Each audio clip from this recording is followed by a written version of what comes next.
Apocalypse, chapitre 1. Révélation de Jésus-Christ. Cette révélation, Dieu l'a confiée à Jésus-Christ pour qu'il montre à ses serviteurs ce qui doit arriver bientôt. Et Jésus-Christ, en envoyant son ange, l'a fait connaître à son serviteur Jean. En tant que témoin, celui-ci a annoncé la parole de Dieu que Jésus-Christ lui a transmise par son propre témoignage. Il a annoncé tout ce qu'il a vu. Heureux celui qui donne lecture des paroles de cette prophétie et ceux qui les entendent et qui obéissent à ce qui est écrit dans ce livre, car le temps est proche. Jean salue les 7 églises qui sont dans la province d'Asie. Que la grâce et la paix vous soient données de la part de celui qui est, qui était et qui vient, de la part des 7 esprits qui se tiennent devant son trône et de la part de Jésus-Christ, le témoin digne de foi, le premier-né d'entre les morts et le souverain des rois de la terre. Il nous aime, il nous a délivrés de nos péchés par son sacrifice, il a fait de nous un peuple de rois, des prêtres au service de Dieu, son Père. À lui donc soit la gloire et le pouvoir pour l'éternité. Amen. Voici, il vient au milieu des nuées, et tout le monde le verra, même ceux qui l'ont transpercé, et toutes les familles de la terre se lamenteront à cause de lui. Oui, Amen. Moi je suis l'alpha et l'oméga, dit le Seigneur Dieu, celui qui est, qui était et qui vient, le Tout-Puissant. Moi, Jean, votre frère, qui partage avec vous la détresse, le royaume et la persévérance dans l'union avec Jésus, j'étais dans l'île de Patmos, parce que j'avais proclamé la parole de Dieu et le témoignage rendu par Jésus. Le jour du Seigneur, l'Esprit de Dieu se saisit de moi, et j'entendis derrière moi une voix forte, pareille au son d'une trompette. Elle disait « Inscris dans un livre ce que tu vois, et envoie-le à ces 7 églises. Éphèse, Smyrne, Pergame, Thyatire, Sardes, Philadelphie et Laodicée. » Je me retournai pour découvrir quelle était cette voix, et l'ayant fait, voici ce que je vis. Il y avait 7 chandeliers d'or, et, au milieu des chandeliers, quelqu'un qui ressemblait à un homme. Il portait une longue tunique, et une ceinture d'or lui entourait la poitrine. Sa tête et ses cheveux étaient blancs comme de la laine blanche, oui, comme la neige. Ses yeux étaient comme une flamme ardente, et ses pieds étincelaient comme du bronze incandescent au sortir d'un creuset. Sa voix retentissait comme celle des grandes eaux. Dans sa main droite, il tenait 7 étoiles, et de sa bouche sortait une épée aiguisée à double tranchant. Son visage était éblouissant comme le soleil quand il brille de tout son éclat. Quand je le vis, je tombai à ses pieds, comme mort. Alors il posa sa main droite sur moi en disant « N'aie pas peur. Moi, je suis le premier et le dernier, le vivant. J'ai été mort, et voici. Je suis vivant pour l'éternité. Je détiens les clés de la mort et du séjour des morts. Écris donc ce que tu as vu, ce qui est, et ce qui va arriver ensuite. Mais d'abord, voici quel est le secret des 7 étoiles que tu as vues dans ma main droite et des 7 chandeliers d'or. Les 7 étoiles sont les anges des 7 églises, et les 7 chandeliers, les 7 églises. Apocalypse 2. À l'ange de l'église qui est à Éphèse, écrit « Voici ce que dit celui qui tient les 7 étoiles dans sa main droite et qui marche au milieu des 7 chandeliers d'or. Je connais ta conduite, la peine que tu prends et ta persévérance. Je sais que tu ne peux pas supporter les méchants. Tu as mis à l'épreuve ceux qui se prétendent apôtres et qui ne le sont pas, et tu as décelé qu'ils mentaient. Tu as de la persévérance, tu as souffert à cause de moi, et tu ne t'es pas lassé. J'ai cependant un reproche à te faire. Tu as abandonné l'amour que tu avais au début. Allons, rappelle-toi d'où tu es tombé. Change et reviens à ta conduite première. Sinon, je viendrai à toi, et je déplacerai ton chandelier si tu ne changes pas. Voici pourtant une chose que tu as en ta faveur. Tu détestes les œuvres des Nicolaïtes, tout comme moi. Que celui qui a des oreilles écoute ce que l'Esprit dit aux églises. Au vainqueur, je donnerai à manger du fruit de l'arbre de vie qui est dans le paradis de Dieu. À l'ange de l'église qui est à Smyrne, écrit « Voici ce que dit celui qui est le premier et le dernier, celui qui était mort et qui est à nouveau vivant. Je connais ta détresse et ta pauvreté, et pourtant tu es riche. Je sais les calomnies de ceux qui se disent juifs, mais qui ne le sont pas. C'est une synagogue de Satan. N'aie pas peur des souffrances qui t'attendent. Voici, le diable va jeter plusieurs d'entre vous en prison pour vous tenter, et vous connaîtrez 10 jours de détresse. Sois fidèle jusqu'à la mort, et je te donnerai la vie pour couronne. Que celui qui a des oreilles écoute ce que l'Esprit dit aux églises. Au vainqueur, la seconde mort ne causera pas de mal. À l'ange de l'église qui est à Pergame, écrit : Voici ce que dit celui qui tient l'épée aiguisée à double tranchant. Je sais que là où tu habites, Satan a son trône. Mais tu me restes fermement attaché, tu n'as pas renié ta foi en moi, même au jour où Antipas, mon témoin fidèle, a été mis à mort chez vous, là où habite Satan. J'ai pourtant quelques reproches à te faire. Tu as chez toi des gens attachés à la doctrine de Balaam, qui avait appris au roi Balak à tendre un piège aux Israélites pour les amener à pécher en mangeant des viandes provenant des sacrifices offerts aux idoles et en se livrant à la débauche. De même, tu as, toi aussi, des gens attachés à la doctrine des Nicolaïtes. Change donc, sinon je viens à toi sans tarder, et je vais combattre ces gens-là avec l'épée qui sort de ma bouche. Que celui qui a des oreilles écoute ce que l'Esprit dit aux églises. Au vainqueur, je donnerai la manne cachée et une pierre blanche. Sur cette pierre est gravé un nom nouveau, que personne ne connaît, sauf celui qui le reçoit. À l'ange de l'Église, qui est à Thyatire, écrit : Voici ce que dit le Fils de Dieu, dont les yeux sont comme une flamme ardente, et les pieds comme du bronze. Je connais tes œuvres, ton amour, ta fidélité, ton service et ta persévérance. Je sais que tes dernières œuvres sont plus nombreuses que les premières. Pourtant, j'ai un reproche à te faire. Tu laisses cette femme, cette Jézabel, qui se dit prophétesse, égarer mes serviteurs en leur enseignant à participer au culte des idoles, en se livrant à la débauche et en mangeant les viandes des sacrifices. Je lui ai laissé du temps pour qu'elle change, mais elle ne veut pas renoncer à son immoralité. Voici, je la jette, elle et ses compagnons de débauche, sur un lit de grande détresse, à moins qu'il change en renonçant à agir selon son enseignement. Je livrerai ses disciples à la mort. Ainsi, toutes les églises reconnaîtront que je suis celui qui sonde les pensées et les désirs secrets. Je rétribuerai chacun de vous selon ses actes. Quant à vous, les autres membres de l'église qui est à Thyatire, vous qui ne suivez pas cet enseignement et qui n'avez pas voulu connaître ce qu'ils appellent les profondeurs de Satan, je vous le déclare. Je ne vous impose pas d'autre fardeau, mais tenez fermement ce que vous avez jusqu'à ce que je vienne. Au vainqueur, à celui qui continue à agir jusqu'à la fin selon mon enseignement, je donnerai autorité sur tous les peuples. Il les dirigera avec un sceptre de fer, comme on brise les poteries d'argile, ainsi que j'en ai reçu, moi aussi, le pouvoir de mon Père. Et je lui donnerai l'étoile du matin. Que celui qui a des oreilles écoute ce que l'Esprit dit aux églises. Apocalypse 3. À l'ange de l'église qui est à Sardes, écrit : Voici ce que dit celui qui a les 7 esprits de Dieu et les 7 étoiles. Je connais ta conduite, je sais que tu passes pour être vivant, mais tu es mort. Deviens vigilant, raffermis ceux qui restent et qui étaient sur le point de mourir. Car je n'ai pas trouvé ta conduite parfaite devant mon Dieu. Rappelle-toi donc comment tu as reçu et entendu la parole. Obéis et change. Car si tu n'es pas vigilant, je viendrai comme un voleur, et tu n'auras aucun moyen de savoir à quelle heure je viendrai te surprendre. Cependant, tu as à Sardes quelques personnes qui n'ont pas sali leurs vêtements. Elles marcheront avec moi en vêtements blancs, car elles en sont dignes. Le vainqueur portera ainsi des vêtements blancs. Je n'effacerai jamais son nom du livre de vie. Je le reconnaîtrai comme mien en présence de mon Père et de ses anges. Que celui qui a des oreilles écoute ce que l'Esprit dit aux églises. À l'ange de l'église qui est à Philadelphie, écrit : Voici ce que dit le Saint, le véritable, celui qui tient la clé de David, celui qui ouvre, et nul ne peut fermer, qui ferme, et nul ne peut ouvrir.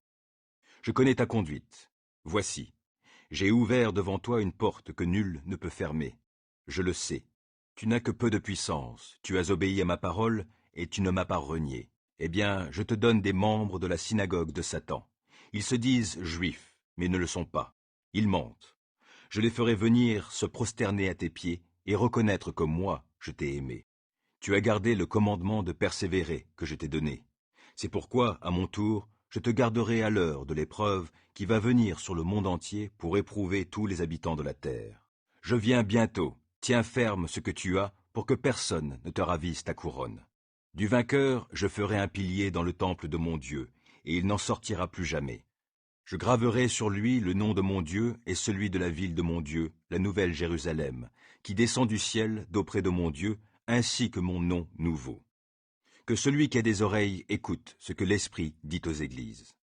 À l'ange de l'Église qui est à Laodicée, écrit. Voici ce que dit celui qui s'appelle Amen, le témoin digne de foi et véridique, celui qui est au commencement de la création de Dieu. Je connais ta conduite et je sais que tu n'es ni froid ni bouillant. Ah, si seulement tu étais froid ou bouillant. Mais puisque tu es tiède, puisque tu n'es ni froid ni bouillant, je vais te vomir de ma bouche. Tu dis, je suis riche, j'ai amassé des trésors, je n'ai besoin de rien. Et tu ne te rends pas compte que tu es misérable et pitoyable, que tu es pauvre, aveugle et nu. C'est pourquoi je te donne un conseil. Achète chez moi de l'or purifié au feu pour devenir réellement riche, des vêtements blancs pour te couvrir afin qu'on ne voie pas ta honteuse nudité, et un collier pour soigner tes yeux afin que tu puisses voir clair. Moi, ce que j'aime, je les reprends et je les corrige. Fais donc preuve de zèle et change. Voici, je me tiens devant la porte et je frappe. Si quelqu'un entend ma voix et ouvre la porte, j'entrerai chez lui et je dînerai avec lui et lui avec moi. Le vainqueur, je le ferai siéger avec moi sur mon trône, comme moi-même je suis allé siéger avec mon Père sur son trône après avoir remporté la victoire. Que celui qui a des oreilles écoute ce que l'Esprit dit aux églises. Apocalypse 4. Après cela, je vis une porte ouverte dans le ciel, et la voix que j'avais entendue me parler au début et qui résonnait comme une trompette me dit « Monte ici, et je te montrerai ce qui doit arriver après cela. » À l'instant, l'Esprit se saisit de moi, et voici, il y avait un trône dans le ciel, et sur ce trône quelqu'un siégeait. Celui qui siégeait avait l'aspect d'une pierre de jaspe et de sardoine. Un arc-en-ciel entourait le trône, brillant comme l'émeraude. Autour du trône se trouvaient 24 trônes, et sur ces trônes siégeaient 24 représentants du peuple de Dieu. Ils étaient vêtus de blanc et portaient des couronnes d'or sur la tête. Du trône jaillissaient des éclairs, des voix et des coups de tonnerre. Devant le trône brûlaient 7 flambeaux ardents, qui sont les 7 esprits de Dieu. Devant le trône s'étendait comme une mer de verre, transparente comme du cristal. Au milieu du trône et tout autour se tenaient 4 êtres vivants entièrement couverts d'yeux, devant et derrière. Le premier d'entre eux ressemblait à un lion, le deuxième à un jeune taureau, le troisième avait le visage pareil à celui d'un homme, et le quatrième était semblable à un aigle en plein vol. Chacun de ces 4 êtres vivants avait 6 ailes couvertes d'yeux par-dessus et par-dessous.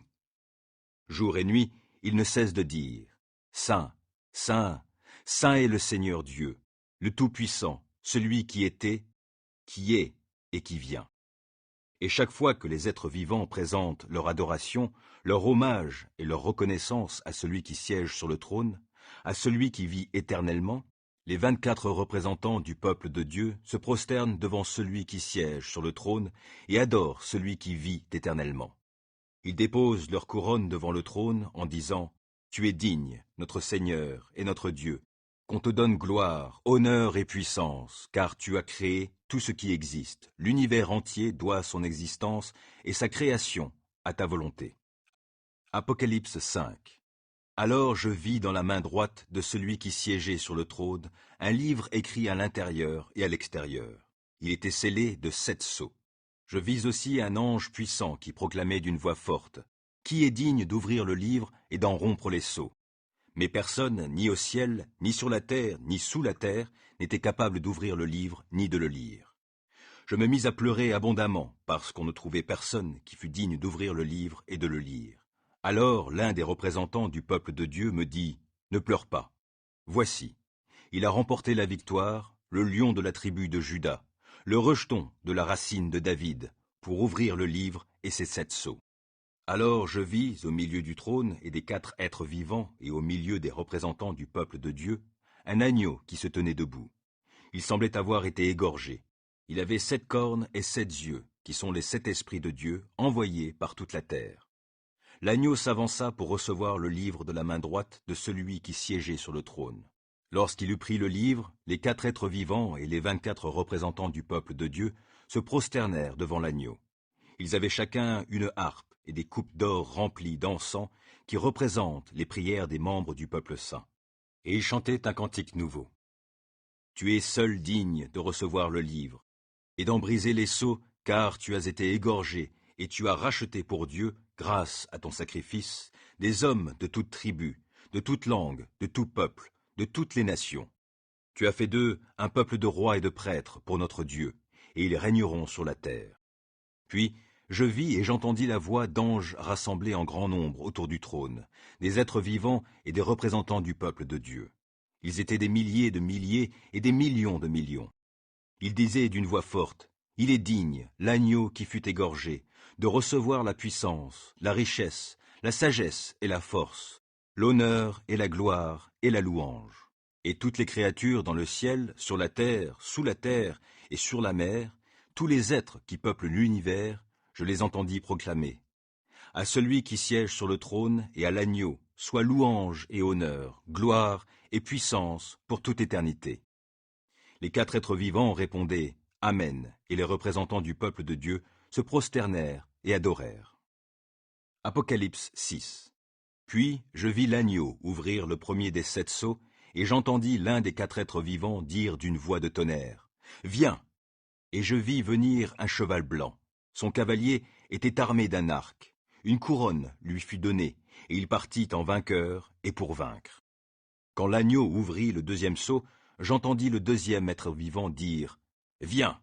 Un autre cheval sortit. Il était rouge-feu. Son cavalier reçut le pouvoir de bannir la paix de la terre pour que les hommes s'entretuent, et une grande épée lui fut donnée. Quand l'agneau ouvrit le 3e sceau, j'entendis le 3e être vivant dire « Viens !» Et je vis venir un cheval noir. Son cavalier tenait une balance dans la main. Et j'entendis comme une voix venant du milieu des 4 êtres vivants. Elle disait « 1 litre de blé au prix d'une journée de travail et 3 litres d'orge pour le même prix. Quant à l'huile et au vin, épargne-les. » Quand l'agneau ouvrit le 4e sceau, j'entendis la voix du 4e être vivant dire « Viens !» Et je vis venir un cheval blême. Son cavalier s'appelle la mort, et il était suivi du séjour des morts.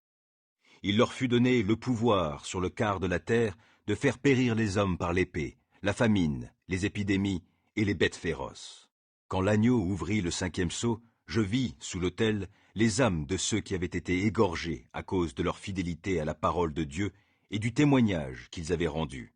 Ils s'écrièrent d'une voix forte, « Maître saint et véritable, jusque à quand tarderas-tu à juger les habitants de la terre et à leur demander compte de notre mort ?»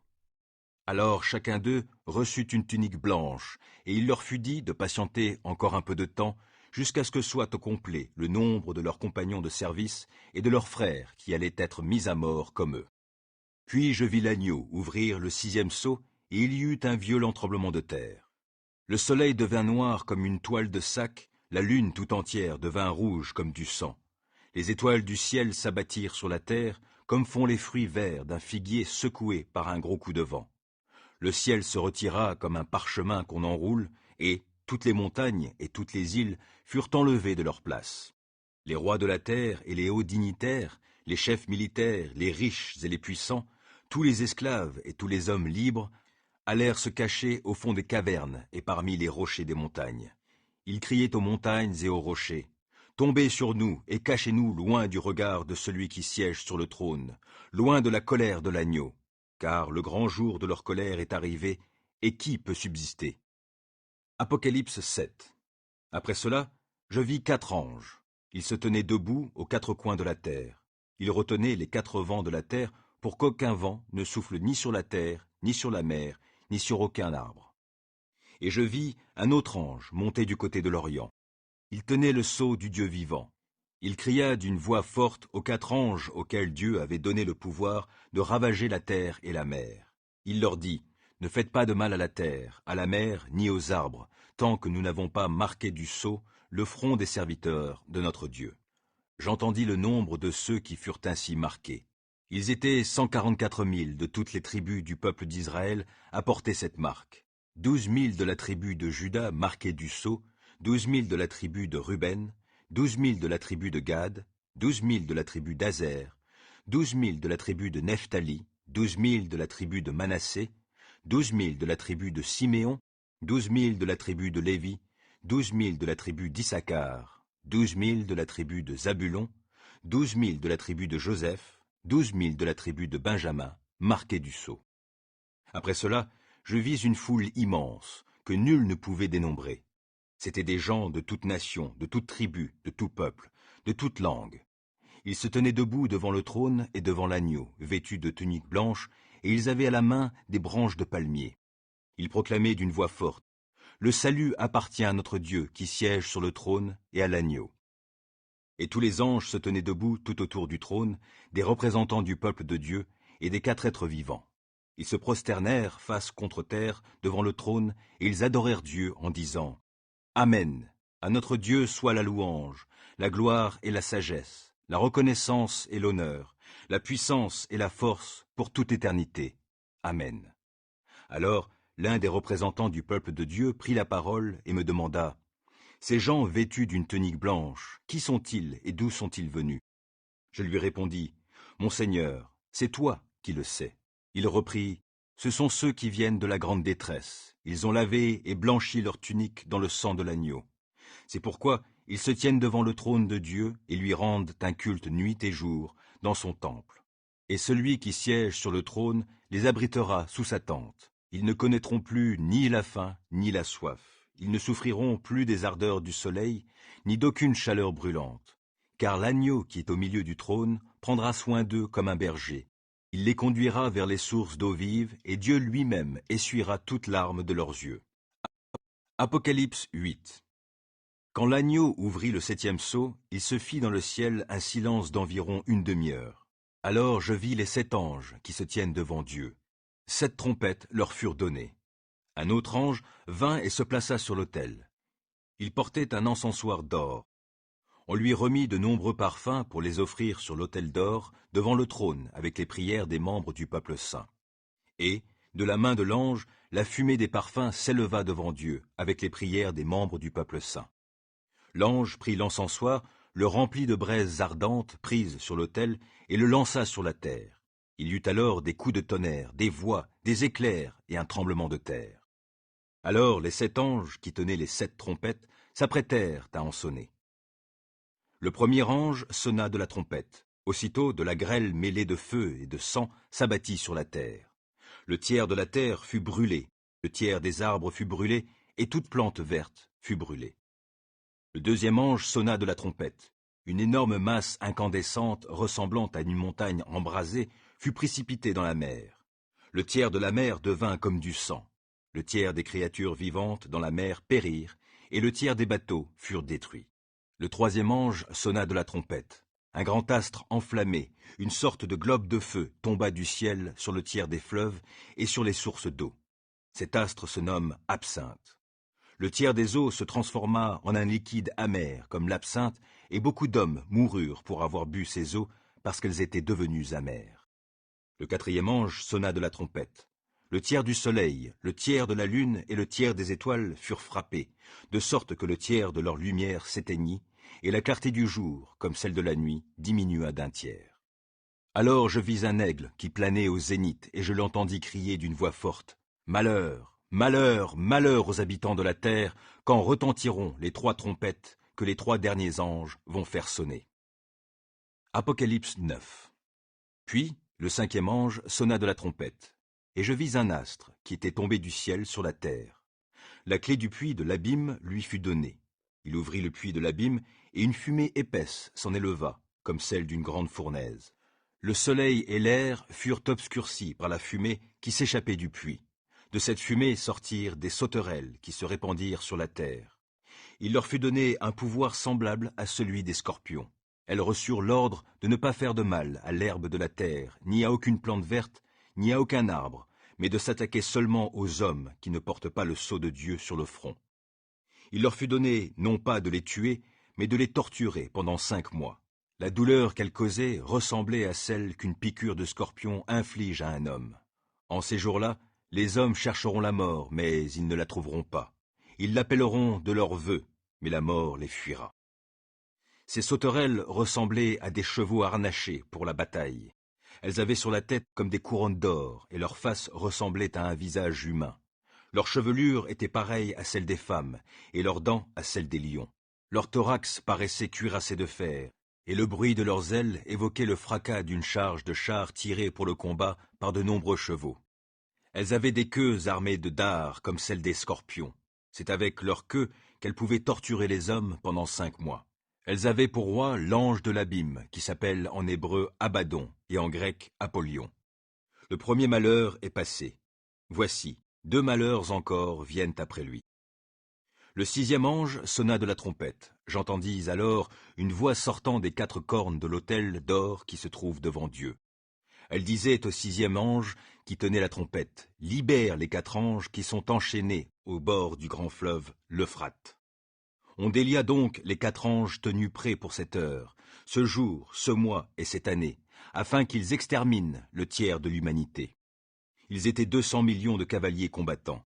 C'était leur nombre tel que je l'entendis. Voici comment, dans ma vision, je vis les chevaux et leurs cavaliers. Ils portaient des cuirasses rouge feu, bleu turquoise et jaune soufre. Les têtes des chevaux rappelaient celles des lions et leurs gueules crachaient du feu, de la fumée et du soufre. Par ces 3 fléaux qui sortaient de leurs gueules, le feu, la fumée et le soufre, le tiers de l'humanité fut exterminé. Car le pouvoir des chevaux se trouvait dans leur gueule et dans leur queue. En effet, leurs queues ressemblaient à des serpents, elles étaient pourvues de têtes qui leur servaient à nuire. Mais le reste des hommes qui avaient survécu à ces fléaux ne renoncèrent pas à leur façon d'agir. Ils ne cessèrent pas d'adorer les démons ainsi que les idoles d'or, d'argent, de bronze, de pierre et de bois, bien qu'elles soient incapables de voir, d'entendre et de bouger.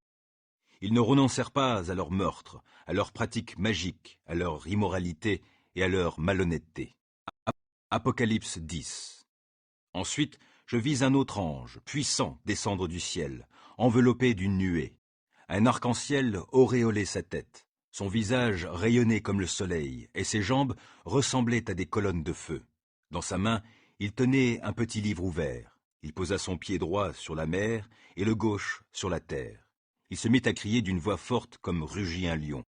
Quand il eut crié, les 7 tonnerres firent retentir leur voix. Quand ils eurent fini de parler, je me disposai à transcrire leur message, lorsqu'une voix venant du ciel me dit « Garde sous le sceau du secret les déclarations des 7 tonnerres, ne les note pas. » Alors, l'ange que j'avais vu debout sur la mer et sur la terre leva la main droite vers le ciel et jura solennellement par celui qui vit éternellement, qui a créé le ciel et tout ce qui s'y trouve, la terre et tout ce qui s'y trouve, la mer et tout ce qui s'y trouve. Désormais, il n'y aura plus de délai. Au jour où retentira la trompette du 7e ange, tout le plan secret de Dieu s'accomplira, comme il l'a annoncé à ses serviteurs, ses prophètes. De nouveau, la voix que j'avais entendue venant du ciel m'adressa la parole. « Va, me dit-elle, prends le livre ouvert dans la main de l'ange qui se tient debout sur la mer et sur la terre. » Je m'approchai donc de l'ange en le priant de me remettre le petit livre. « Tiens, me dit-il, mange-le. Il te remplira l'estomac d'amertume, mais dans ta bouche, il sera doux comme du miel. » Je pris donc le petit livre de la main de l'ange et je le mangeai. Dans ma bouche, il fut doux comme du miel, mais après l'avoir mangé, mon estomac fut rempli d'amertume. Alors on me dit, « Tu dois encore prophétiser concernant beaucoup de peuples, de nations, de langues et de rois. » Apocalypse 11. Je reçus un roseau, une sorte de baguette d'arpenteur avec cet ordre. Debout, prends les mesures du temple de Dieu, de l'autel et de ceux qui se prosternent là, dans l'adoration. Mais laisse de côté le parvis extérieur du temple.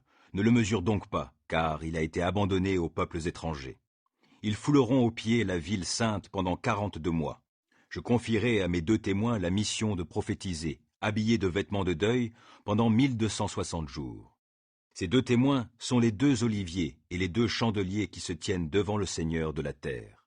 Si quelqu'un veut leur faire du mal, un feu jaillit de leur bouche et consume leurs ennemis. Oui, si quelqu'un veut leur faire du mal, c'est ainsi qu'il lui faudra mourir. Ces 2 témoins ont le pouvoir de fermer le ciel pour empêcher la pluie de tomber, durant tout le temps où ils prophétiseront.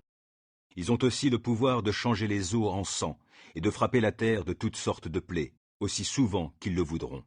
Mais lorsqu'ils auront achevé de rendre leur témoignage, la bête qui monte de l'abîme combattra contre eux, elle les vaincra et les tuera. Leurs cadavres resteront exposés sur la place de la grande ville, qui s'appelle symboliquement Sodome et Égypte. C'est la ville où leur Seigneur a été crucifié. Des gens de tout peuple, de toute tribu, de toute langue et de toute nation regarderont leurs cadavres pendant 3 jours et demi et s'opposeront à leur ensevelissement. Tous les habitants de la terre seront dans la joie à cause de leur mort. Ils s'en réjouiront et échangeront des cadeaux, car ces 2 prophètes leur auront causé bien des tourments.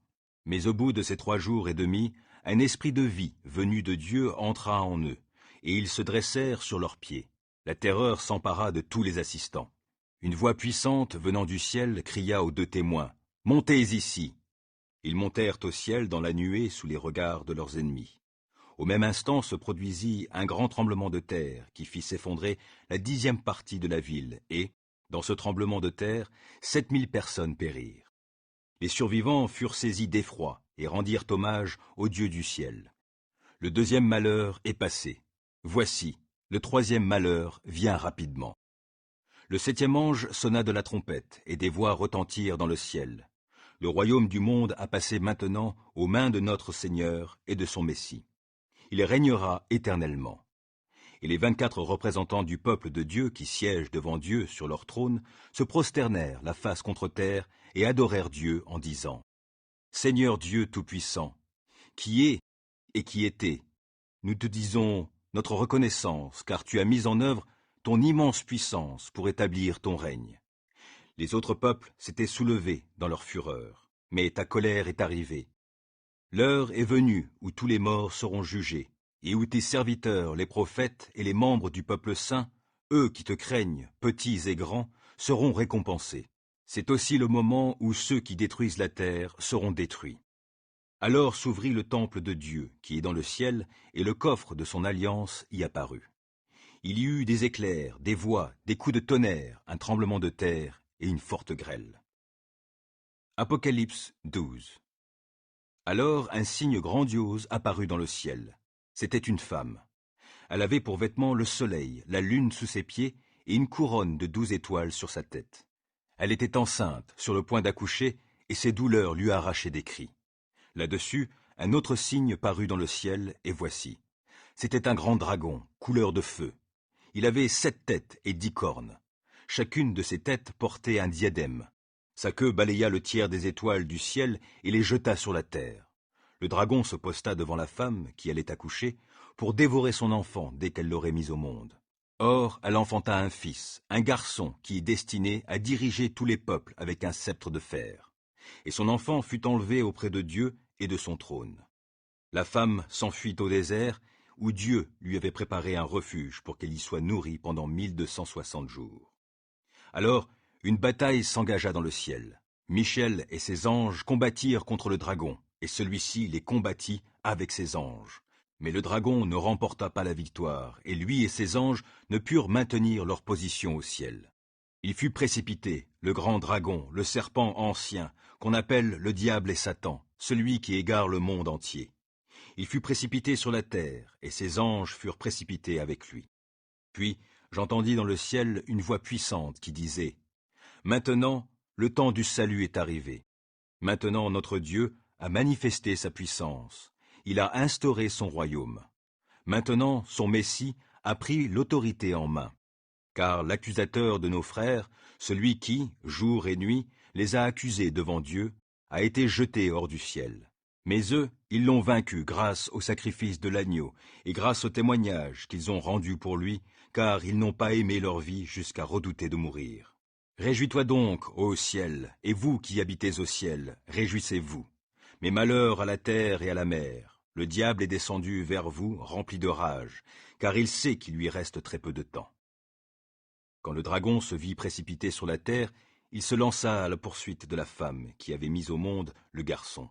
Mais les 2 ailes d'un grand aigle furent données à la femme pour qu'elle s'envole vers le désert jusqu'au lieu qui lui est réservé. Là, elle doit être nourrie pendant 1 temps, 2 temps et la moitié d'un temps, loin du serpent. Le serpent vomit de sa gueule, derrière la femme, de l'eau abondante comme un fleuve, pour qu'elle soit emportée dans ses flots. Mais la terre vint au secours de la femme. Elle ouvrit sa bouche et absorba le fleuve que le dragon avait vomi de sa gueule. Alors, furieux contre la femme, le dragon s'en alla faire la guerre au reste de ses enfants, c'est-à-dire à ceux qui obéissent au commandement de Dieu et qui s'attachent au témoignage rendu par Jésus. Il se posta sur le rivage sablonneux de la mer. Apocalypse 13. Alors je vis monter de la mer une bête qui avait 7 têtes et 10 cornes. Elle portait sur ses cornes 10 diadèmes, et sur ses têtes étaient inscrits des titres insultants pour Dieu. La bête que je vis avait l'allure d'un léopard, ses pattes ressemblaient à celles d'un ours, et sa gueule à celle d'un lion. Le dragon lui donna sa puissance, son trône et une grande autorité. L'une de ses têtes semblait avoir reçu un coup mortel, comme si elle avait été égorgée. Mais la blessure dont elle aurait dû mourir fut guérie. Là-dessus, le monde entier, rempli d'admiration, se rangea derrière la bête. Les peuples adorèrent le dragon, parce qu'il avait donné son pouvoir à la bête. Ils adorèrent aussi la bête en disant « Qui est semblable à la bête? Qui peut combattre contre elle ?» Il lui fut donné une gueule pour proférer des discours arrogants et insultants contre Dieu. Elle reçut le droit d'exercer son autorité pendant 42 mois. Elle ouvrit sa gueule pour proférer des blasphèmes et insulter Dieu, la tente où il demeure et ceux dont la demeure est au ciel. Il lui fut même permis de faire la guerre aux membres du peuple saint et de les vaincre. Elle reçut autorité sur tout peuple, toute tribu, toute langue et toute nation. Tous les habitants de la terre l'adoreront, tous ceux dont le nom n'est pas inscrit depuis l'origine du monde dans le livre de vie de l'agneau égorgé. Que celui qui a des oreilles écoute. Si quelqu'un doit aller en captivité, il ira certainement en captivité. Si quelqu'un doit périr par l'épée, il périra certainement par l'épée. C'est là que les membres du peuple saint doivent faire preuve d'endurance et de foi. Ensuite, je vis une autre bête monter de la terre. Elle portait 2 cornes semblables à celles d'un agneau, mais elle parlait comme un dragon. Cette nouvelle bête exerçait tout le pouvoir de la première bête en sa présence. Elle amenait la terre et ses habitants à adorer la première bête, celle qui avait été guérie de sa blessure mortelle. Elle accomplissait des signes impressionnants, faisant tomber le feu du ciel sur la terre à la vue de tout le monde. Par ces signes qu'il lui fut donné d'accomplir au service de la première bête, elle égarait tous les habitants de la terre. Elle leur demandait de faire une image de la bête qui avait été frappée de l'épée et qui était de nouveau vivante. Il lui fut même donné d'animer l'image de la bête, et l'image se mit à parler, et elle faisait mourir ceux qui refusaient de l'adorer.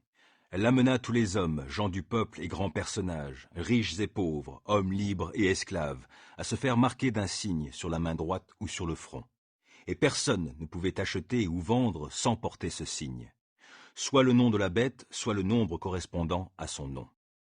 C'est ici qu'il faut de la sagesse, que celui qui a de l'intelligence attribue un nombre à la bête, car c'est un nombre d'hommes. Et son nombre est 666. Apocalypse 14. Alors je vis l'agneau qui se tenait debout sur le mont Sion, et avec lui les 144 000 qui portent son nom, et le nom de son Père inscrit sur leur front. J'entendis une voix qui venait du ciel et qui résonnait comme de grandes eaux, comme le grondement d'un coup de tonnerre violent. C'était comme le son d'un orchestre de harpistes jouant de leurs instruments. Tous ces gens chantaient un cantique nouveau devant le trône, devant les 4 êtres vivants et devant les représentants du peuple de Dieu. Et ce cantique, personne ne pouvait l'apprendre excepté les 144 000, les rachetés de la terre. Ce sont ceux qui ne se sont pas souillés avec des femmes, ils sont restés vierges. Ils suivent l'agneau partout où il va. Ils ont été rachetés d'entre les hommes pour être offerts comme des premiers fruits à Dieu et à l'agneau. Il ne s'est pas trouvé de mensonge dans leur bouche, ils sont irréprochables. Ensuite, je vis un autre ange volant au zénith. Il avait une bonne nouvelle éternelle à annoncer à tous les habitants de la terre, à toute nation, toute tribu, toute langue et tout peuple. Il criait d'une voix forte. Craignez Dieu et donnez-lui gloire, car l'heure a sonné où il va rendre son jugement. Adorez donc celui qui a fait le ciel, la terre, la mer et les sources. Un second ange le suivit, disant « Elle est tombée, la grande Babylone est tombée, celle qui a fait boire à tous les peuples le vin de sa furieuse prostitution. » Un troisième ange les suivit, proclamant d'une voix forte « Celui qui adore la bête et son image et qui accepte de recevoir sa marque sur le front et sur la main, devra aussi boire du vin de la fureur de Dieu. Ce vin lui sera versé pur dans la coupe de la colère divine, et il souffrira des tourments dans le feu et le soufre devant les saints anges et devant l'agneau. La fumée de leurs tourments s'élèvera à perpétuité. Quiconque adore la bête et son image, quiconque accepte la marque de son nom, ne connaîtra aucun repos, ni de jour, ni de nuit. C'est là que les membres du peuple saint, ceux qui obéissent aux commandements de Dieu et vivent selon la foi en Jésus, doivent faire preuve d'endurance. Puis, j'entendis une voix venant du ciel me dire « Écris, heureux dès à présent ceux qui meurent unis au Seigneur. » Oui, dit l'Esprit, car ils se reposent de toute la peine qu'ils ont prise, et ils seront récompensés pour leurs œuvres. Alors je vis une nuée blanche sur laquelle siégeait quelqu'un qui ressemblait à un fils d'homme. Il avait sur la tête une couronne d'or et tenait à la main une faucille bien tranchante. Puis un autre ange sortit du temple, criant d'une voix forte à celui qui siégeait sur la nuée. « Lance ta faucille et moissonne, car l'heure est venue de moissonner et la moisson de la terre est mûre. » Celui qui siégeait sur la nuée lança sa faucille sur la terre, et la terre fut moissonnée. Un autre ange sortit du sanctuaire céleste, tenant lui aussi une faucille bien tranchante. Puis un autre ange encore, l'ange préposé au feu, quitta l'autel et cria d'une voix forte à celui qui tenait la faucille tranchante. « Lance ta faucille tranchante et vendange les grappes de la vigne de la terre, car ses raisins sont mûrs. » L'ange lança sa faucille sur la terre et vendangea la vigne de la terre. Il versa sa récolte dans le grand pressoir de la colère de Dieu. On écrasa les raisins dans le pressoir, hors de la ville. Le sang sortit si abondamment qu'il atteignit la hauteur du mort des chevaux sur une étendue de 1600 stades. Apocalypse 15. Puis, je vis dans le ciel un autre signe grandiose qui me remplit d'étonnement. 7 anges portant 7 fléaux, les 7 derniers par lesquels se manifeste la colère de Dieu. Je vis aussi comme une mer cristalline mêlée de feu. Ceux qui avaient vaincu la bête, son image et le nombre de son nom, se tenaient sur la mer de cristal. S'accompagnant de harpes divines, ils chantaient le cantique de Moïse, le serviteur de Dieu, et le cantique de l'agneau. Ils chantaient « Seigneur, Dieu Tout-Puissant, tes œuvres sont grandes et admirables. Roi de tous les peuples, ce que tu fais est juste et conforme à la vérité. Qui oserait, Seigneur, refuser de te craindre et de te rendre gloire? Car toi seul tu es saint. Tous les peuples viendront pour se prosterner devant toi, car il deviendra manifeste que tes actions sont justes. » Après cela, je vis s'ouvrir dans le ciel le temple qui abritait le tabernacle du témoignage. Les 7 anges porteurs des 7 fléaux sortirent du temple. Ils étaient vêtus de tuniques d'un lin pur, éclatant, et leur taille était serrée par une ceinture d'or. L'un des 4 êtres vivants remit aux 7 anges 7 coupes d'or, remplies de la colère du Dieu qui vit éternellement. Alors la gloire et la puissance de Dieu remplirent le temple de fumée, en sorte que personne ne put y pénétrer, tant que les 7 fléaux, déclenchés par les 7 anges, ne s'étaient pas accomplis. Apocalypse 16. J'entendis une voix forte venant du temple dire aux 7 anges « Allez et versez sur la terre les 7 coupes de la colère divine. » Le premier s'en alla et versa sa coupe sur la terre. Un ulcère malin et douloureux frappa les hommes qui portaient la marque de la bête et qui adoraient son image. Le deuxième ange versa sa coupe dans la mer. Celle-ci devint comme le sang d'un mort, et tous les êtres vivants de la mer périrent. Le troisième ange versa sa coupe sur les fleuves et les sources. Les eaux se changèrent en sang. Alors j'entendis l'ange qui a autorité sur les eaux dire « Tu es juste, toi qui es et qui étais, toi le saint, d'avoir ainsi fait justice. Parce qu'ils ont versé le sang des membres du peuple saint et des prophètes, tu leur as aussi donné à boire du sang. Ils reçoivent ce qu'ils méritent. » Et j'entendis l'autel qui disait « Oui, Seigneur, Dieu Tout-Puissant, tes arrêts sont conformes à la vérité et à la justice. » Le quatrième ange versa sa coupe sur le soleil. Il lui fut donné de brûler les hommes par son feu. Les hommes furent atteints de terribles brûlures, et ils insultèrent Dieu qui a autorité sur ces fléaux, mais ils refusèrent de changer et de lui rendre hommage. Le cinquième ange versa sa coupe sur le trône de la bête. Alors de profondes ténèbres couvrirent tout son royaume, et les hommes se mordaient la langue de douleur. Sous le coup de leurs souffrances et de leurs ulcères, ils insultèrent le Dieu du ciel, et ils ne renoncèrent pas à leurs mauvaises actions. Alors le sixième ange versa sa coupe dans le grand fleuve, l'Euphrate. Ses eaux tarirent pour que soit préparée la voie au roi venant de l'Orient. Je vis alors sortir de la gueule du dragon, de celle de la bête et de la bouche du faux prophète, 3 esprits impurs ressemblant à des grenouilles. Ce sont des esprits démoniaques qui accomplissent des signes miraculeux. Ils s'en vont trouver les rois du monde entier pour les rassembler pour le combat du grand jour du Dieu Tout-Puissant. Voici, Je viens comme un voleur. Heureux celui qui se tient éveillé et qui garde ses vêtements afin de ne pas aller nu en laissant apparaître sa honte aux yeux de tous. Les esprits démoniaques rassemblèrent les rois dans le lieu appelé en hébreu Armageddon. Le septième ange, enfin, versa sa coupe dans les airs. Une voix forte, venant du trône, sortit du temple. « C'en est fait, dit-elle. » Alors, il y eut des éclairs, des voix et des coups de tonnerre et un violent tremblement de terre.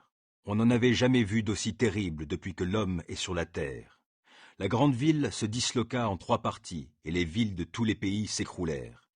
Alors Dieu se souvint de la grande Babylone, pour lui donner à boire la coupe pleine du vin de son ardente colère. Toutes les îles s'enfuirent et les montagnes disparurent. Des grêlons énormes, pesant près d'un demi-quintal, s'abattirent du ciel sur les hommes. Et ceux-ci insultèrent Dieu à cause du fléau de la grêle, car il était absolument terrible.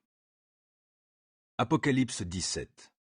L'un des 7 anges qui tenaient les 7 coupes vint me parler. « Viens ici, me dit-il, je te montrerai le jugement de la grande prostituée qui est assise sur les grandes eaux. Les rois de la terre se sont livrés à la débauche avec elle, et les habitants de la terre se sont enivrés du vin de sa prostitution. Il me transporta alors en esprit dans un désert. Je vis une femme assise sur une bête au pelage écarlate. Cette bête était couverte de titres insultants pour Dieu. Elle avait 7 têtes et 10 cornes.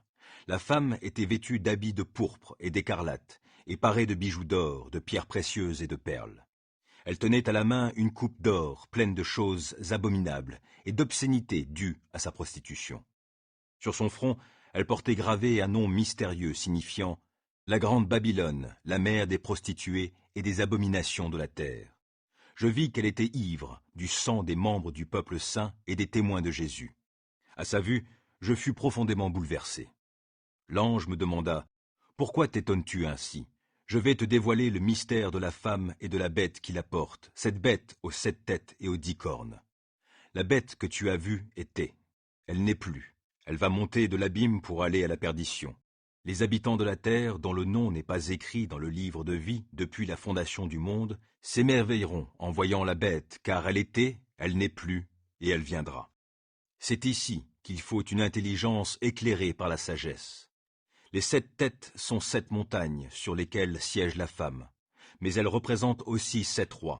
5 d'entre eux ont été renversés, un autre règne en ce moment, et un autre n'est pas encore venu. Une fois qu'il sera là, il ne doit rester que peu de temps. Quant à la bête qui était et qui n'est plus, elle est elle-même un 8e roi. Elle est aussi l'un des 7 et elle va à la perdition. Les 10 cornes que tu as vues sont 10 rois qui ne sont pas encore parvenus au pouvoir.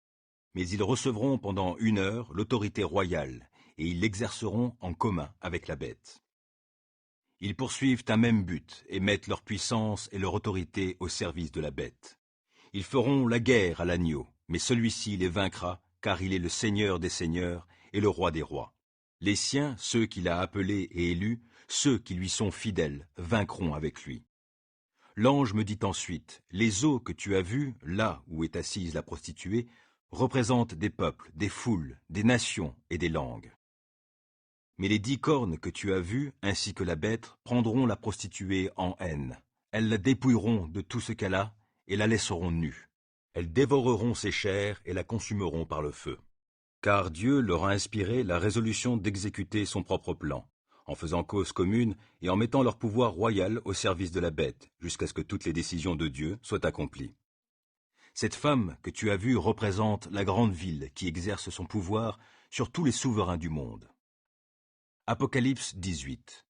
Après cela, je vis un autre ange descendre du ciel. Il détenait un grand pouvoir, et toute la terre fut illuminée du rayonnement de sa gloire. Il cria d'une voix forte, « Elle est tombée, la grande Babylone, et elle est devenue un antre de démons, repère de tous les esprits impurs, repère de tous les oiseaux impurs et détestables. Car tous les peuples ont bu le vin de sa prostitution furieuse. Les rois de la terre avec elle se sont livrés à la débauche, et les commerçants de la terre ont fait fortune grâce à son luxe démesuré. Puis j'entendis encore une autre voix venant du ciel qui disait « Sortez du milieu d'elle, membres de mon peuple, afin de ne pas participer à ses péchés et de ne pas être frappés avec elle des fléaux qui vont l'atteindre. car ses péchés se sont amoncelés jusqu'au ciel, et Dieu s'est souvenu de toutes ses actions injustes. Traitez-la comme elle a traité les autres, payez-la au double de ses méfaits. Et, dans la coupe où elle donnait à boire aux autres, versez-lui une mixture 2 fois plus forte. Autant elle a vécu dans la splendeur et le luxe, autant donnez-lui de tourments et de malheurs. Je trône ici en reine, se disait-elle, je ne suis pas veuve, non jamais je ne connaîtrai le deuil. Voilà pourquoi, en un seul jour, elle verra tous les fléaux fondre sur elle, épidémie, deuil et famine. Elle-même sera consumée par le feu, car le Dieu qui a prononcé la sentence sur elle est un puissant Seigneur. Alors, les rois de la terre, qui ont partagé sa vie de débauche et de luxe, pleureront et se lamenteront sur elle, en voyant monter la fumée de la ville embrasée. Ils se tiendront à bonne distance, de peur d'être atteints par ses tourments. Malheur, malheur, gémiront-ils, la grande ville, ô Babylone, ville puissante. Une heure a suffi pour l'exécution de ton jugement. Les marchands de la terre, eux aussi, pleurent et mènent deuil sur elle, car il n'y a plus personne pour acheter leurs marchandises. Leurs cargaisons d'or, d'argent, de pierres précieuses et de perles, leurs étoffes de fin lin, de pourpre, de soie et d'écarlate, leurs bois aromatiques et leurs bibelots d'ivoire, tous les objets en bois précieux, en bronze, en fer et en marbre, la cannelle et autres épices, les parfums, la myrrhe et l'encens, le vin et l'huile, la farine et le froment, les ovins et bovins, les chevaux et les chariots, les corps et les âmes d'hommes. Les objets de tes passions ont fui bien loin de toi. Raffinements et splendeurs sont perdus pour toi. Plus jamais on ne les retrouvera. Les marchands qui s'étaient enrichis par leur commerce avec elle se tiendront à bonne distance, de peur d'être atteints par ces tourments. Ils pleureront et mèneront deuil. Ils diront « Quel malheur ! Quel malheur ! La grande ville qui se drapait de fin lin, de pourpre et d'écarlate, parée de bijoux d'or, de pierres précieuses et de perles. En 1 heure, tant de richesses ont été réduites à néant. Tous les capitaines des bateaux et leur personnel, les marins et tous ceux qui vivent du trafic sur mer, se tenaient aussi à bonne distance et se répandaient en cris à la vue de la fumée qui montait de la ville embrasée, disant « Quelle ville pouvait rivaliser avec la grande cité ?» Ils se jetaient de la poussière sur la tête, ils criaient, pleuraient et se lamentaient. Malheur, malheur, la grande ville dont la prospérité avait enrichi tous les armateurs des mers. En 1 heure, elle a été réduite à néant. Réjouis-toi de sa ruine, ciel. Et vous, membres du peuple saint, apôtres et prophètes, réjouissez-vous. Car en la jugeant, Dieu vous a fait justice. Alors un ange puissant prit une pierre semblable à une grosse meule et la jeta dans la mer en disant « Ainsi, avec la même violence, sera précipitée Babylone, la grande ville, et on ne la retrouvera plus. Ah, Babylone, on n'entendra plus chez toi la musique des harpistes et des chanteurs. Ni flûte, ni trompette ne résonnera plus dans tes murs. On n'y verra plus d'artisans d'aucun métier. Le bruit de la meule s'y taira pour toujours. La lumière de la lampe n'y brillera plus. Le jeune époux et sa femme ne s'y feront plus entendre. Tout cela arrivera parce que tes marchands étaient les puissants de la terre, parce qu'avec tes sortilèges tu as trompé tous les peuples, et que chez toi on a vu couler le sang des prophètes et des membres du peuple saint, ainsi que de tous ceux qu'on a égorgés sur la terre. » Apocalypse 19. Après cela, j'entendis dans le ciel comme la voix puissante d'une foule immense qui disait « Alléluia, loué soit Dieu ! Car à lui appartiennent le salut et la gloire et la puissance. Ses jugements sont vrais et justes, car il a condamné la grande prostituée qui corrompait la terre par ses débauches, et lui a fait rendre compte du sang des serviteurs de Dieu répandu par sa main. Une seconde fois, ils dirent « Alléluia, loué soit Dieu, car la fumée de la ville embrasée s'élève pour l'éternité. » Alors les 24 représentants du peuple de Dieu et les 4 êtres vivants se prosternèrent devant le Dieu qui siège sur le trône et l'adorèrent en disant « Amen, loué soit Dieu !» Et du trône partit une voix. « Louez notre Dieu, disait-elle, vous tous, ses serviteurs, et vous qui le craignez, petits et grands. » Et j'entendis comme la voix d'une foule immense, semblable au bruit de grandes eaux et au grondement violent du tonnerre. Elle disait « Alléluia, loué soit Dieu, car le Seigneur, notre Dieu Tout-Puissant, est entré dans son règne. Réjouissons-nous, exultons d'allégresse et apportons-lui notre hommage. Voici bientôt les noces de l'agneau. Sa fiancée s'est préparée. Et il lui a été donné de s'habiller d'un lin pur éclatant. Ce lin représente le statut des membres du peuple saint déclaré juste. L'ange me dit alors, écris, heureux les invités au festin des noces de l'agneau. Et il ajouta, ce sont là les paroles authentiques de Dieu.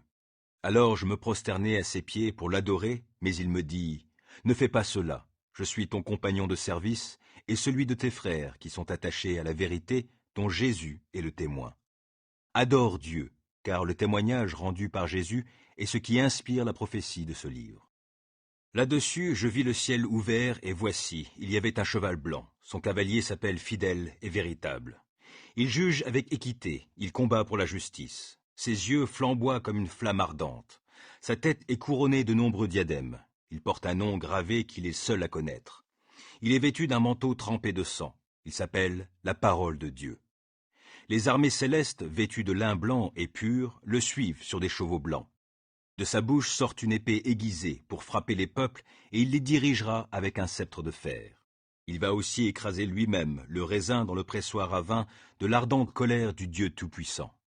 Sur son manteau et sur sa cuisse est inscrit un titre, Roi des rois et Seigneur des seigneurs. Puis je vis un ange, debout dans le soleil, qui cria d'une voix forte à tous les oiseaux qui volent au zénith dans le ciel. Venez, rassemblez-vous pour le grand festin de Dieu, afin de dévorer la chair des rois, des chefs d'armée, des guerriers, la chair des chevaux et de leurs cavaliers, la chair de tous les hommes, libres et esclaves, petits et grands. Je vis la bête et les rois de la terre. Ils avaient rassemblé leurs armées pour combattre le cavalier et son armée. La bête fut capturée et, avec elle, le faux prophète qui avait accompli des signes impressionnants pour le compte de la bête. Par ces signes, il avait trompé les hommes qui portaient la marque de la bête et qui avaient adoré son image. Ils furent tous deux jetés vifs dans l'étang ardent de feu et de soufre. Les autres hommes furent tués par l'épée qui sort de la bouche du cavalier. Et tous les oiseaux se rassasièrent de leur chair. Apocalypse 20. Puis je vis un ange descendre du ciel. Il tenait à la main la clé de l'abîme et une grande chaîne. Il se saisit du dragon, de ce serpent ancien, qui est le diable et Satan. Il l'enchaîna pour 1000 ans. Il le précipita dans l'abîme, qu'il ferma au-dessus de lui, en y mettant des scellés, afin que le dragon ne puisse plus égarer les peuples avant le terme des 1000 ans. Après cela, il doit être relâché pour un peu de temps. Ensuite, je vis des trônes. On remit le jugement entre les mains de ceux qui y prirent place. Je vis aussi les âmes de ceux qu'on avait décapités à cause du témoignage rendu par Jésus et à cause de la parole de Dieu. Je vis encore tous ceux qui n'avaient pas adoré la bête ni son image et qui n'avaient pas reçu sa marque sur leur front et leurs mains. Ils vécurent et régnèrent avec Christ pendant 1000 ans. C'est la première résurrection. Les autres morts ne vécurent pas avant la fin des 1000 ans. Heureux et saints ceux qui ont part à la première résurrection. La seconde mort n'a pas prise sur eux. Ils seront prêtres de Dieu et de Christ, et ils régneront avec lui pendant les 1000 ans. Lorsque les 1000 ans seront écoulés, Satan sera relâché de sa prison, et il s'en ira tromper les peuples des 4 coins de la terre, Gog et Magog. Il les rassemblera pour le combat, en troupes innombrables, comme les grains de sable au bord des mers. Tous ces peuples s'ébranlèrent sur toute la surface de la terre, et investirent le camp du peuple saint et la ville bien-aimée de Dieu. Mais un feu tomba du ciel et les consuma. Alors le diable, qui les trompait, fut jeté dans l'étang de feu et de soufre. Il y rejoignit la bête et le faux prophète, et ils y subiront des tourments, jour et nuit, pendant l'éternité. Ensuite je vis un grand trône blanc, et celui qui y était assis. Le ciel et la terre s'enfuirent loin de sa présence, ils disparurent sans laisser de traces. Je vis les morts, les grands et les petits, comparaissant devant le trône. Des livres furent ouverts. On ouvrit aussi un autre livre, le livre de vie. Les morts furent jugés, chacun d'après ses actes, suivant ce qui était inscrit dans ces livres. La mer avait rendu ses naufragés, la mort et le royaume des morts avaient rendu ceux qu'ils détenaient. Et tous furent jugés, chacun conformément à ses actes. Puis la mort et le séjour des morts furent précipités dans l'étang de feu. Cet étang de feu, c'est la seconde mort. On y jeta aussi tous ceux dont le nom n'était pas inscrit dans le livre de vie. Apocalypse 21.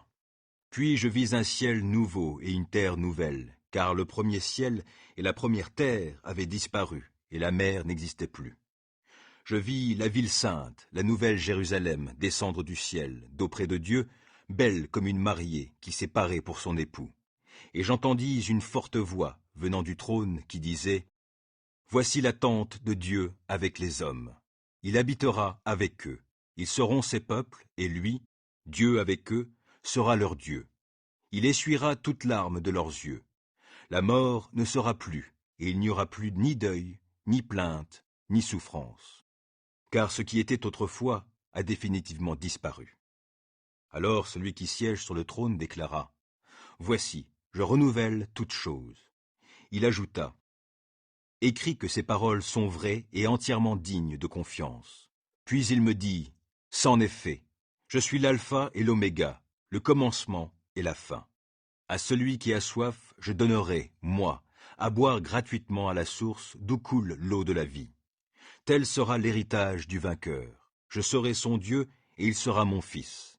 Quant aux lâches, aux infidèles, aux dépravés, meurtriers et débauchés, aux magiciens, aux idolâtres et à tous les menteurs, leur part sera l'étang ardent de feu et de soufre, c'est-à-dire la seconde mort. Alors l'un des 7 anges qui tenaient les 7 coupes pleines des 7 derniers fléaux vint me parler. « Viens, me dit-il, je te montrerai la mariée, l'épouse de l'agneau. » Il m'emmena en esprit sur une grande et haute montagne, d'où il me fit voir la ville sainte, Jérusalem, qui descendait du ciel d'auprès de Dieu. Elle rayonnait de la gloire divine.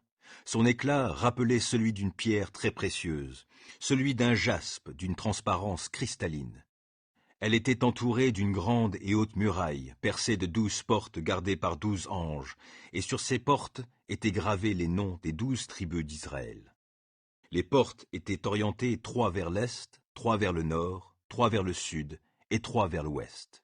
La muraille reposait sur 12 fondements qui portaient les noms des 12 apôtres de l'agneau.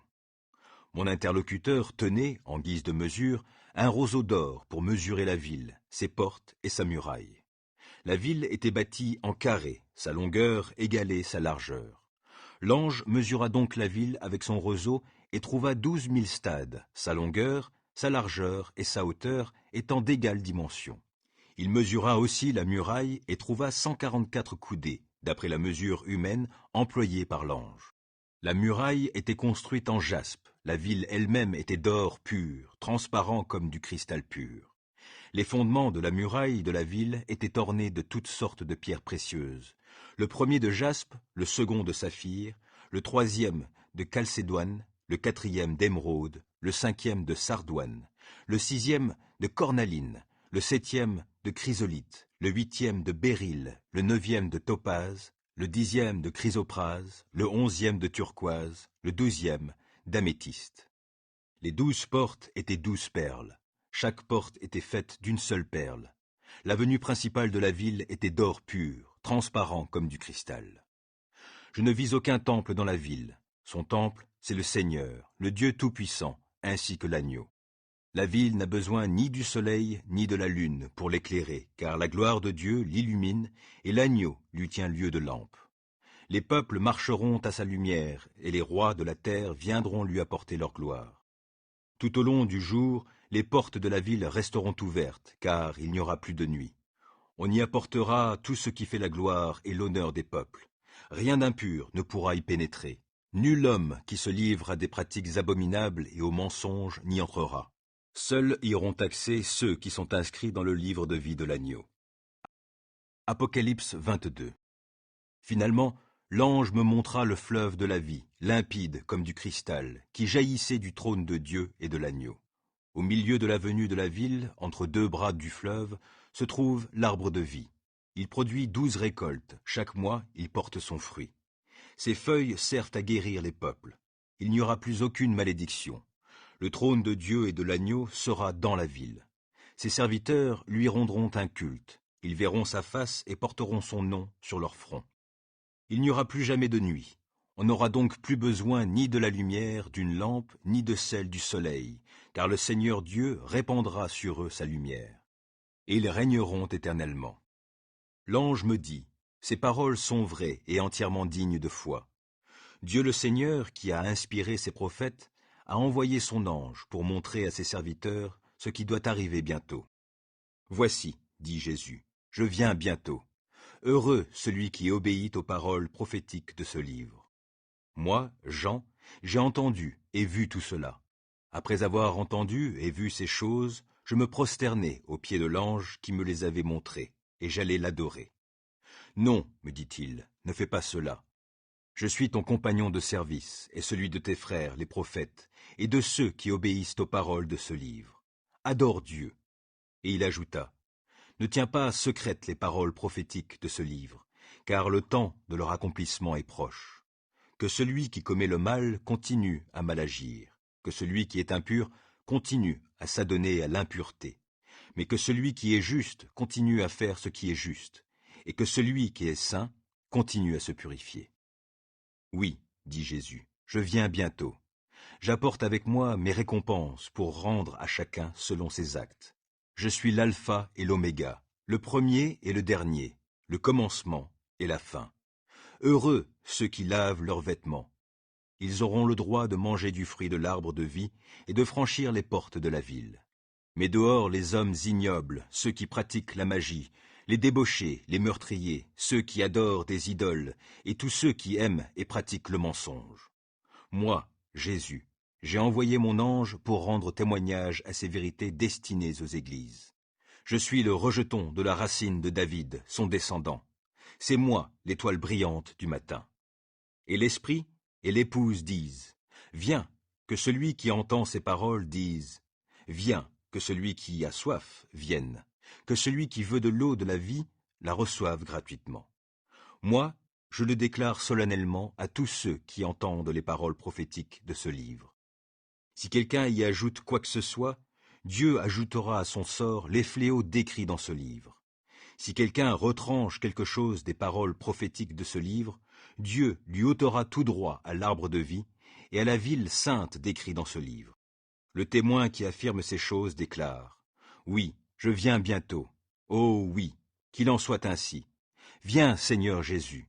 Que le Seigneur Jésus accorde sa grâce à tous. »